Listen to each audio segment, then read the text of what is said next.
Shalom anak-anak kelas 5, apa kabarnya kalian nak? Miss berharap semoga kalian selalu sehat dan tetap semangat walaupun kita masih belajar dari rumah.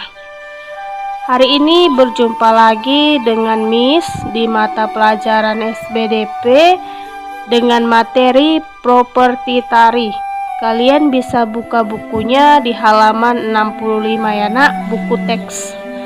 Sebelum kita memulai pembelajaran hari ini, mari kita awali dengan berdoa dari rumah masing-masing. Semoga kita selalu sehat dan diberikan kemudahan dalam melaksanakan pembelajaran hari ini.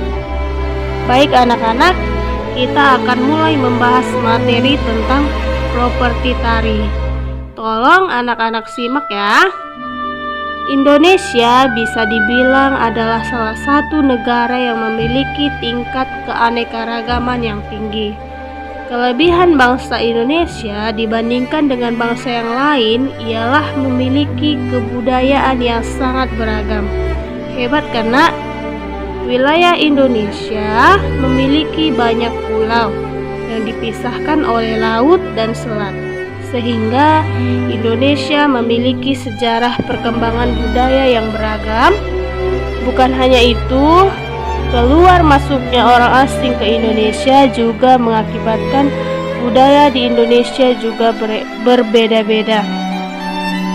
Indonesia memiliki bermacam-macam kebudayaan, contohnya beraneka ragam mata pencarian, bahasa, kesenian, dan agama atau kepercayaan.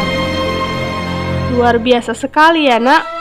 Kita harus selalu bersyukur dan selalu menjaga keanekaragaman budaya Indonesia ya. Nah, hari ini kita akan belajar budaya Indonesia dilihat dari segi kesenian tari.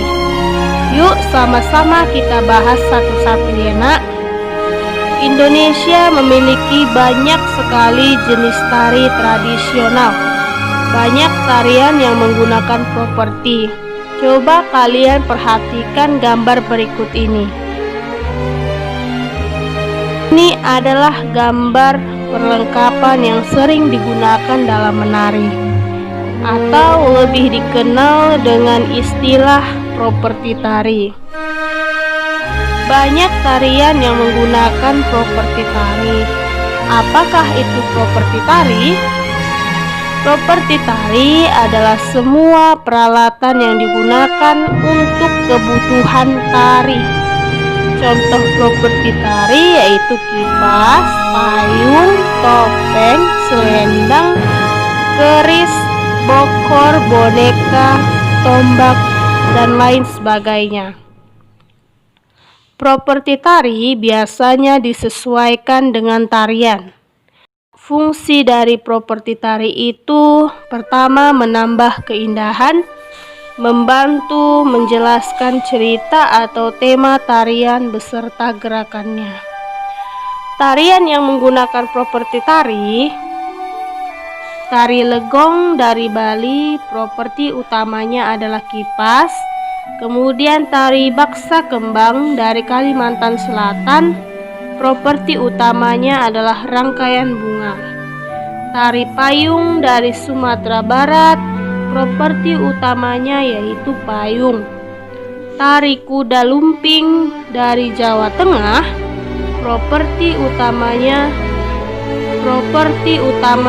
adalah kuda lumping. Tari topeng Cirebon dari Jawa Barat, properti utamanya adalah topeng. Tari reog dari Jawa Timur, properti utamanya adalah topeng reog. Tari pendet dari Bali, properti utamanya adalah bokor atau mangkuk perak berisi bunga. Dan tari bundan dari Jawa Tengah, properti utamanya adalah payung, boneka, dan kendi. Selanjutnya yaitu melaksanakan peragaan karya tari. Ada beberapa tahapan dalam melaksanakan peragaan karya tari, yaitu tahap persiapan atau perencanaan, latihan dengan teratur, pementasan, dan evaluasi. Namun yang akan kita bahas kali ini hanyalah tahapan persiapan dalam melaksanakan peragaan tari. Sebelum melaksanakan peragaan karya tari, ada beberapa hal yang harus kita persiapkan. Tujuan persiapan yaitu agar perayaan karya tari berhasil dengan baik dan layak untuk ditampilkan di depan orang lain. Persiapan apa saja yang perlu dilakukan? Yang pertama yaitu menentukan bentuk karya tari. Bentuk karya tari bermacam-macam.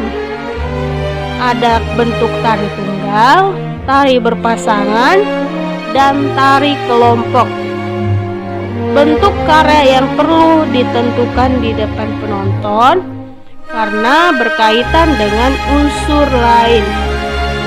Yang kedua, memilih karya tari. Pemilihan karya tari harus disesuaikan dengan bentuk tari. Misalnya, jika bentuk tari yang dipilih berpasangan, maka pilihlah karya tari berpasangan. Yang ketiga, ada memilih jumlah penari.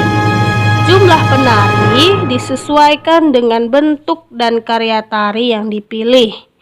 Jika karya tari yang dipilih berpasangan, jumlah penarinya 2 atau kelipatannya. Tadi bisa ada 4, 6, 8, dan seterusnya. Nah, yang keempat, memilih properti tari. Properti tari perlu dipersiapkan sejak awal dan selalu dipakai sejak saat latihan peragaan tari. Tujuannya agar pada saat peragaan tari di depan penonton, kita sudah terbiasa dengan penggunaan properti sehingga sesuai dengan gerakan tari.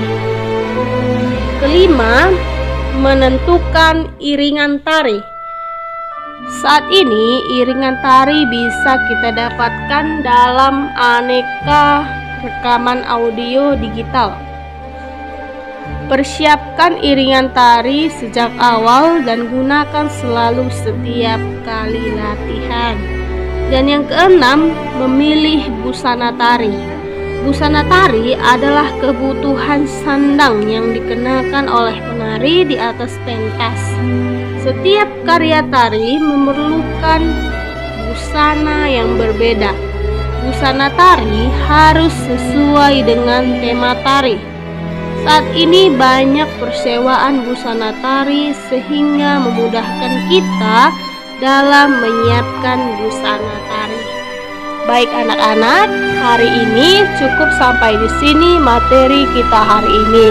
Semoga anak-anak semua paham dan mengerti akan penjelasan yang sudah Miss berikan. Tetap belajar dari rumah ya nak, tetap semangat. Kita jumpa di minggu depan. Shalom, Tuhan Yesus memberkati.